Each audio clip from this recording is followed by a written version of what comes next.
Well, being from Texas, I love everything Western. I love the Wild West. I love searching flea markets and antique markets for just the right fun objects that remind me of my home. Recently on a flea market trip, I found this wonderful old lock. It almost appears to be from an old saloon or an old home, or maybe even a barn door from probably the 19th century. I really loved it. And on the same trip, I found this wonderful old ceiling tile, and it almost appears to be maybe from an old general store or maybe even a saloon. I mean, we could romanticize the story there.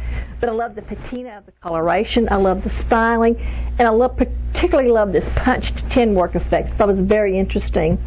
And I selected the marais frame to actually give the perfect complement to this design of the tin, because it was a nice ebonized walnut, which appeared to be an old age finish from maybe those times.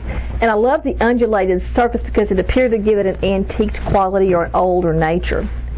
On the same trip to the flea market, I found this wonderful old tin star, and I love it because it's old rusty iron and has a very nice patina of age. And I also selected another marais frame to complement this piece, which is more of a traditional styling.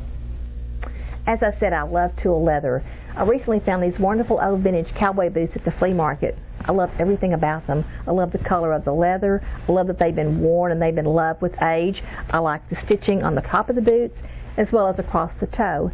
And as I looked at this wonderful detail from the craftsmanship from long ago, it occurred to me what a great concept for a molding design. So as I was designing marais, we laid in a detail across the panel which replicates the scroll work and the styling of some of the tooled leather.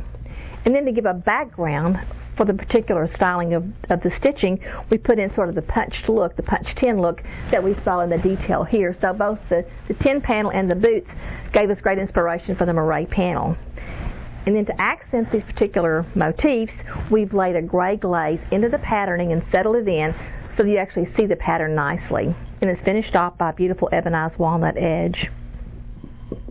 Now this item I love as well from marais.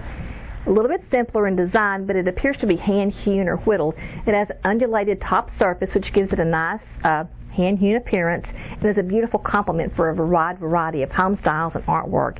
Once again, in the beautiful ebonized walnut finish.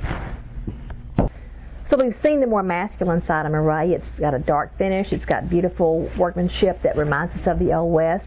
But when designing frames, it's important to think about other home styles and other decor styles and even artwork that might lend itself more to a feminine style or a classic or elegant style.